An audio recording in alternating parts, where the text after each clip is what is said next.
Hello everyone, welcome to channel learn with ease. आज का topic है dissolution of a partnership firm, जिसमें हम सॉल्व करेंगे question number 33 chapter 5 DK Goyal की बुक से क्लास 12 अकाउंट्स के लिए।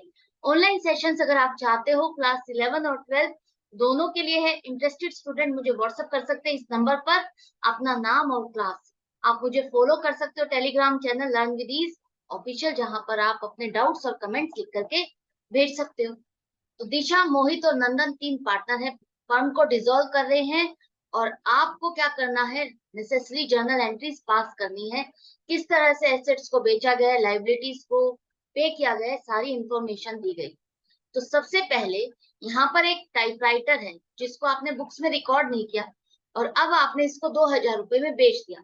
इसकी वैल्यू आपको 5,000 रुपए मिल सकती थी, लेकिन आपने इसको 2,000 में बेचा है। तो हम क्या करेंगे, इसको रिकॉर्ड करेंगे या नहीं करेंगे? बिल्कुल रिकॉर्ड करेंगे। जैसे आप इवेल्युएशन में अनरिकॉर्डेड एसेट्स को रिकॉर्ड करते थे उसी तरह से करोगे, लेकिन यहाँ पर जितनी अमाउंट में आपने बेचा है उतनी ही लिखोगे। कितनी मिल सकती थी, नहीं मिल सकती थी, इसको इग्नोर करो। 2,000 रुपए आपको मिले हैं, बैंक अकाउंट आप डेबिट करो।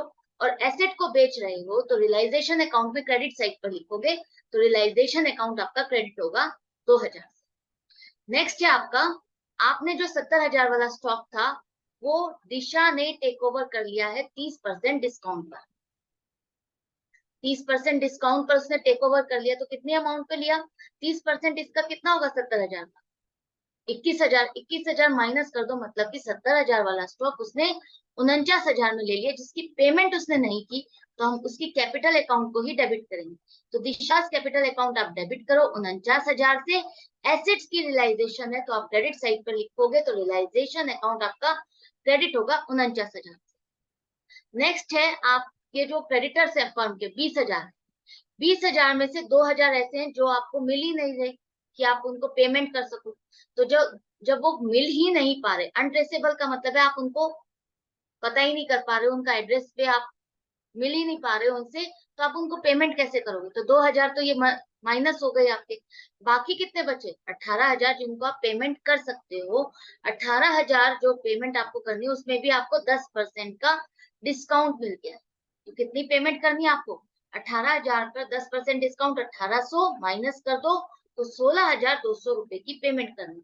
लाइबिलिटी की पेमेंट कर रहे हो तो रियलाइजेशन अकाउंट में डेबिट साइड पर लिखोगे आप। तो रियलाइजेशन अकाउंट आपका डेबिट होगा 16,200 से, और पेमेंट कर रहे हो तो बैंक या कैश अकाउंट आपका क्रेडिट होगा 16,200 से। नेक्स्ट है आपका मोहित, जिसको जिसने 18,000 रुपए रियलाइजेशन एक्सपेंसेस की पेमेंट कर दी। उसने रियलाइजेशन से रिलेटेड जो भी खर्चा हुआ 18,000 का उसने पेमेंट करी है अपने तरफ से। लेकिन फर्म ने उसके साथ क्या डील की थी कि हम उसको उसकी सर्विसेज के लिए 13,000 रुपए देंगे, साथ में जो भी खर्चा होगा वो रिस्पॉन्सिबिलिटी किसकी है? मोहित की है। तो खर्चा और सर्विसेज सारा मिला करके हम उसको दे रहे हैं 13,000 रुपए। अब आगे जो खर्चा होता है वो हम फर्म की जिम्मेवारी नहीं है। ये खर्चा ज्यादा है या कम है, ये किसकी जिम्मेवारी है? मोहित की जिम्मेवारी है, फर्म की नहीं है। फर्म उसको सिर्फ कितना देगी? 13,000 रुपए। तो हम अपना रियलाइजेशन एक्सपेंस बुक कर लेते हैं 13,000 से। रियलाइजेशन अकाउंट डेबिट करो 13,000 से। पेमेंट अभी आपने नहीं की है मोहित को, तो मोहित कैपिटल अकाउंट आप क्रेडिट कर दो 13,000। 18,000 से नहीं करोगे, आपने जितने से उसके साथ डील की है उसकी सर्विसेज के लिए, और आपका यहाँ पर लिखा हुआ है आपने जैसे कि बाकी आगे का जो भी खर्चा होगा वो किसकी जिम्मेवारी है? मोहित की है। तो जो भी खर्चा हुआ है वो मोहित पे करेगा, फर्म नहीं पे करेगी। फर्म सिर्फ 13,000 रुपए ही पे करेगी। नेक्स्ट है, एक लोन है 50,000 का जो कि नंदन ने लिया था फर्म से। फर्म के लिए क्या है? ये एसेट है। फर्म ने नंदन को लोन दिया था जो कि पूरी पेमेंट मिल गई, तो क्या एंट्री करोगे?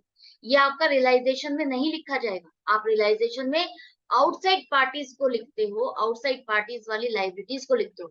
तो पार्टनर से रिलेटेड लोन या एडवांसेस लिए या दिए जो भी हैं वो आप रियलाइजेशन अकाउंट में नहीं लिखते, उसके लिए अलग अकाउंट बनाते हो। तो अगर आपने ये लोन की पेमेंट की है तो यहाँ पर अब आप बैंक अकाउंट, पेमेंट नहीं की, रिसीव की है। पेमेंट तो नंदन ने की है, फर्म को पेमेंट रिसीव कर रहे हो आप। तो bank account debit 50,000 to Nandan loan account credit करोगे 50,000। क्लियर है? नेक्स्ट है एक डेटर्स थे 12,000 रुपए के, जो कि आपने बेड डेट्स बुक करके खत्म कर दिए थे, राइट ऑफ कर दिए थे। तो ये क्या है आपके, अब आपको दोबारा से मिल गए ये बेड डेट्स, जो आपने सोचा था नहीं मिलेंगे वो आपको मिल रहे हैं पैसे, तो हम क्या कहते हैं इसको, बेड डेट्स रिकवर्ड। अगर आपका प्रॉफिट एंड लॉस अकाउंट होता तो आप कहाँ लिखते इसको, क्रेडिट साइड पर लिखते और क्या लिखते, बेड डेट्स रिकवर्ड, यही लिखते ना। लेकिन अब फर्म डिसॉल्व हो रही है, प्रॉफिट एंड लॉस अकाउंट अब आप बनाने वाले नहीं हो, आप रियलाइजेशन अकाउंट में ही जो भी नुकसान फायदा है सारा उसी में लिखोगे। तो ये फायदा है तो आप रियलाइजेशन अकाउंट में ही लिखोगे, एक तरह से प्रॉफिट एंड लॉस अकाउंट मान करके। तो क्रेडिट साइड पर लिखा जाएगा ये इनकम है एक तरह से, तो रियलाइजेशन अकाउंट आपका क्रेडिट हो जाएगा। और पैसा आ रहा है तो बस इसी पर फोकस करो, बैंक अकाउंट डेबिट करो 12,000।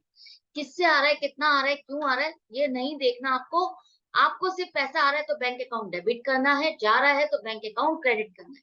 रियलाइजेशन अकाउंट में अगर आप एसेट को बेचते हो, पैसा आता है तो बैंक अकाउंट आपका डेबिट होगा, लाइबिलिटी को पे करते हो तो बैंक अकाउंट आपका क्रेडिट होगा। सिंपल सी बात है। ये क्वेश्चन यहाँ पर कंप्लीट हो जाता है। होप आपको अच्छे से समझ में आ गई है। जर्नल एंट्रीज काफी डिफिकल्ट नहीं है, कुछ भी नहीं है।